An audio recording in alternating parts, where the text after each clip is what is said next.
Foundation. But the fact of the matter is Paul Kagame has a terrible human rights record.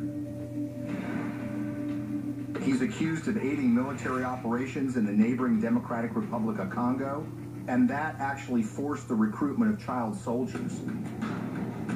The UN has identified him as being involved in activities that entailed massive human rights violations. The newer opposition parties that have been formed in the last year or two have one by one been silenced or otherwise excluded from the race.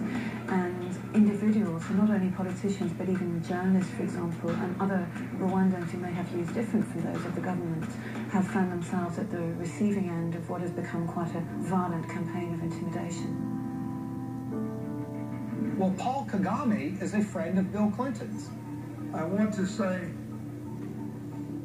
a special word of appreciation for the leadership of President Kagame.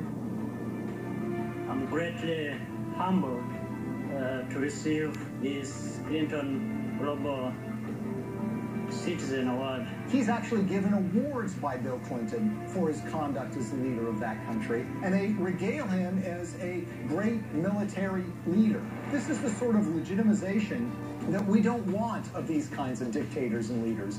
That's the kind of legitimization that the Clintons have engaged in.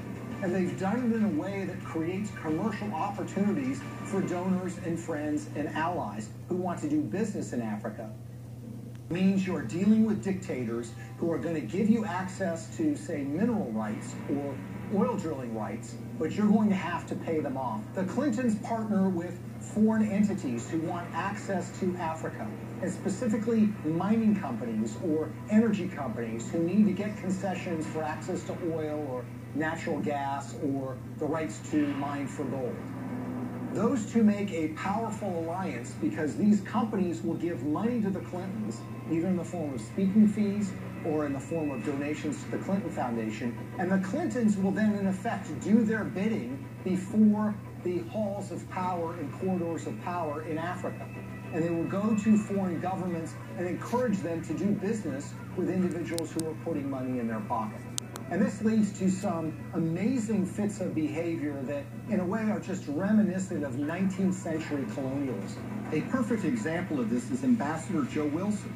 Joe Wilson is a longtime friend of the Clintons. In fact, he endorsed Hillary Clinton in the 2008 presidential election, and it was also thought that he might become a senior official in Hillary Clinton's State Department. But the fact of the matter is Joe Wilson was up to something far more nefarious during Hillary Clinton's tenure as Secretary of State. In 2009, shortly after she became Secretary of State, when Wilson was the vice chairman of a company called Jarch Capital, they took out a 50-year lease on 400,000 hectares in South Sudan. South Sudan was in the middle of a civil war, and this lease was actually signed with warlords who were involved in the Civil War. These individuals who were engaged in massive human rights violations, including the massacre of opponent tribes.